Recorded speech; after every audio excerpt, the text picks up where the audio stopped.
I've developed a bit of a reputation regarding this matchup for my thinking Killua would destroy Feitan, Finks, Nobunaga, and many more, as well as me apparently underrating the Phantom Troop in general. I've been power scaling Hunter x Hunter for a long time, and my first video was ranking the Phantom Troop, and that was more than 4 years ago. And you can clearly see how much my opinions and arguments have evolved over the years. That said, I have not changed my mind. This video is about why Killua would beat Feitan. If you enjoy Hunter x Hunter scaling or just like my videos in general, a subscribe is always appreciated. It does help a lot. Only about 10% of my viewers are subscribed, and we are getting close to 50k, or if you feel extra generous, join my channel membership and get access to all my videos more than a week ahead of release. Every little bit helps me make better quality videos and spend more time writing scripts, so thank you guys a lot for all your support. To get started, Feitan is not weak by any means. I put him in the top 5 of the Phantom Troop in both of my Phantom Troop ranking videos, and in my top 20 strongest Hunter x Hunter characters, only 2 placements beneath Killua, mind you. If anything, I find most people tend to underestimate Feitan when comparing him to other members of the Phantom Troop. During the Chimera Ant arc, numerous members of the Phantom Troop fight Chimera Ants. Kaluto, Shalnark, Shizuku, Benolanov, and Finks all fight officer class Chimera Ants, and each one of them have to use their Nen abilities to defeat them. However, Feitan fights Zazan, a squadron leader Chimera Ant, which is a class above the officers. Zazan herself believes she doesn't need her officers to protect her, and the other troop members watching her assume she is the queen by how tough she is, meaning they think base form Zazan is stronger than her soldiers, which forced each troop member to use their Nen abilities. Meanwhile, Feitan is not using Nen abilities, just basic sword combat and is capable of matching Zazan and eventually outmatching her. Feitan is rusty on top of this, as he and the other troop members point out. So, rusty Feitan can fight Zazan with no Nen abilities, while Finks and the others need Nen abilities to beat weaker ants. Meaning, in terms of base combat stats, Feitan should be far superior to the likes of Finks, Benolanov, Kaluto, and Shizuku. Finks does have the second highest physical strength in the troop in arm wrestling, but we don't know if this includes Nen or not. It could literally just be base physical strength. The fact Finks' punch was compared to a mosquito bite by an ant that's weaker than Zazan would also support this fact, unless you headcanon Finks was using like 1% of his power, even though his punch was enveloped in a large amount of aura, and he decided to use his ability instead of just doing a stronger punch or something. Zazan would transform her body, giving her super durable exterior, and is so strong that Feitan's sword literally bounces off her skin, even when using Ko. Ko, mind you, is when you concentrate all your aura into one point, and is considered to be around a 10 times multiplication, meaning Zazan's durability is at least 10 times what it was just moments ago. This form of Zazan is able to break Feitan's bones with her attacks, forcing him to use Pain Packer, an attack which transforms his pain into various attacks. The version he used on Zazan turned the pain into Rising Sun, which was so hot it burned away Zazan's durable skin. We don't know if Feitan tanked his own Rising Sun or if he's immune to the heat.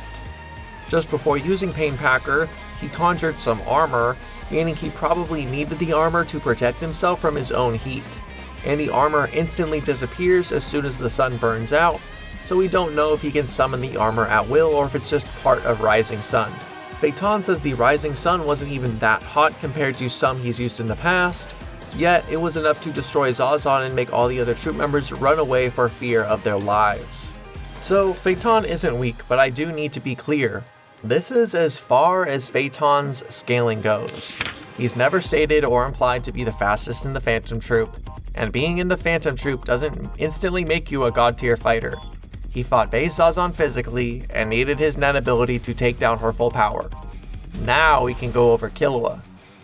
In terms of base physical strength and speed, Killua should be in a comparable tier to Feitan. Just like Feitan, Killua is far above officer class Chimera Ants.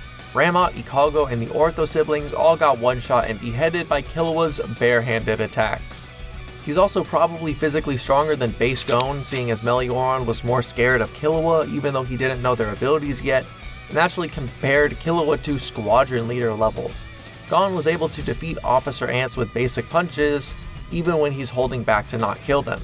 In the Yu Yu Hakusho databook, there's a section for Hunter x Hunter information that gives us stats for many of the characters, and Killua's stats for strength is actually a 4 out of 5, while Zazan and the other squadron leaders only have a 3 out of 5. Killua has the same Nen stat as Zazan as well. So, base Killua should be around squadron leader level in terms of stats. If you want to give Feitan an edge because he actually fought Zazan, that's fine. My point is, Killua should not be that far behind either.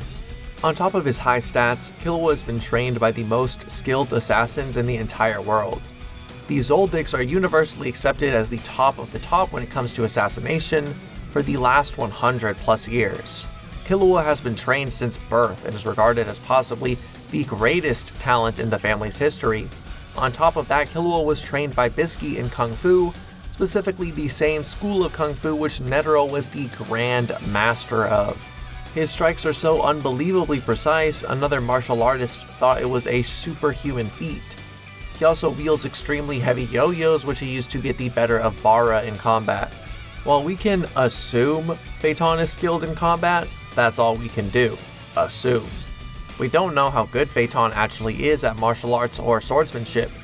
He hasn't been training since he was 3 like Killua. He was riding around on a dirt bike in Meteor City. Killua has actually been able to demonstrate his skills to win against overwhelming odds, like when his hands were mangled but he still defeated Bara, or when he defeated an army of Chimera Ants using teamwork when Killua couldn't even use his own abilities. The skill point absolutely goes to Killua. Killua also knows assassination techniques like Rhythm Echo, which creates swarms of afterimages, or sharpening his hands to increase its piercing power. He's so silent when moving, even people that can read you by your heartbeat can barely hear him, and while Nobunaga and Machi knew they were being followed, they didn't actually know where Gon and Killua were. Killua's own Nen abilities are also very impressive. Lightning Palm and Lightning Bolt are discharges of electricity at short and long range, potent enough to paralyze Yuppie long enough for Knuckle to punch him 8 times. Godspeed is Killua's ability to electrify his entire body and transcend the limits of his physical potential. He divided this into 2 abilities, Speed of Lightning and Whirlwind. Speed of Lightning enhances Killua's speed to that of superhuman levels, while Whirlwind makes Killua react on autopilot, reacting to his opponent whenever they go to attack. Whirlwind is programmed to react to certain actions and attack in response. Against Yuppie, Killua was programmed to attack whenever there was any malice in Yuppie's aura, stunning him before he could actually launch his attack. Against Poof, he was programmed to attack Poof at any time he came within the electric circle he had put around himself. Against this clone of Poof, with 1/7 the original's power, Killua could rip chunks out of the clone's body. Obviously, this doesn't scale Killua to a full power Royal Guard or anything, but damaging one of them at around a 1/7 of their strength is still really impressive. The Royal Guards before even getting Nen abilities have been stated to be Gon and Killua's strongest opponents yet. Colt believed Netero would never get close to the king with how powerful the Royal Guards are, and their databook stats easily surpass those of Hisoka, Chrollo, and Zazan. So for Killua to damage him even while nerfed is a pretty good feat. Some people have argued that Killua could only do this because Poof was made out of tiny skills and his electricity burns the cells away, making it durability negation, but there's a lot of problems with this. For starters, do you know who else is made of tiny cells? You are. And so am I. And so is Feitan. Don't you think if Killua can burn the cells of a genetically evolved super ant, he could burn Feitan's cells? Feitan can protect himself with Nen, but so can Poof. Just because he's a clone did not take away his use of Nen. In fact, the clone ability is a Nen ability. That means Killua's attack was strong enough to get through Poof's defenses at 1/7 power. Okay, let's say you don't like that feat. Killua in his base form still one-shots Officer Ants, and with super speed, his attacks would hit even harder. On top of that, each attack from Godspeed is electrified, meaning they'll burn Feitan on top of that. When hit by Lightning Bolt, Yuppie was paralyzed long enough that Knuckle could punch Yuppie 8 times and still had time to run away. Feitan is weaker than Youpi and Godspeed is faster than Knuckle, so Killua will be able to land at least 8 direct attacks on Feitan every time he's paralyzed. I think arguing Feitan is just going to walk away from something like that is frankly absurd. Feitan has no durability feats, he has never tanked anything, just blocked and dodged, and the 2 times he has been hit, they broke his bones. Not to say he's frail necessarily, just nothing to put his durability above an amped Killua, especially when he's paralyzed with no way to defend himself. Now you're probably thinking, if Godspeed Killua just beats up Feitan, can he use Pain Packer to destroy Killua? And he could, if Killua ever let him use Pain Packer. Activating Pain Packer actually takes some time, and Killua in Godspeed instantly reacts to Malicious Aura. If Feitan is standing there charging a Nen ability that's literally filled with pain and anger, Godspeed should activate and just paralyze Feitan. Or even if he's just in base, why can't Killua just fling a lightning bolt and paralyze him? Let's assume that when using Pain Packer, Feitan is just immune to damage and won't be affected by paralysis. We've seen that when Feitan is charging a Pain Packer, the Phantom Troop members nearby have enough time to run away, even when they are just normally running. When traveling long distances, the Phantom Troop usually uses cars, and when Kurapika is running from them in a car, they also use a car instead of just chasing him on foot. That means the troop's travel speed has to be slower than a car. During the Chairman election arc, Killua is running to the airport to escape Illumi, and Illumi is also headed to the airport by car. Godspeed is nerfed at this point because he has to navigate a forest and is carrying somebody. Tsubone calculates that it will take Illumi 20 minutes by car, and Killua's nerfed Godspeed can get him there in just 10. So Godspeed's travel speed is more than twice that of the Phantom Troop, who can outrun Pain Packer's range before it activates. So Killua can outrun Pain Packer before it activates as well. We know that Pain Packer comes in different versions, but we don't know if one of them would work on Godspeed as we currently understand it, and again, that's assuming Killua ever lets Feitan use Pain Packer. Godspeed does have a short time limit, but it still lasted long enough to bully Youpi and punch him at least 5 times combined with a punching barrage, and even in his base form, he's still not a whole tier beneath Feitan physically speaking.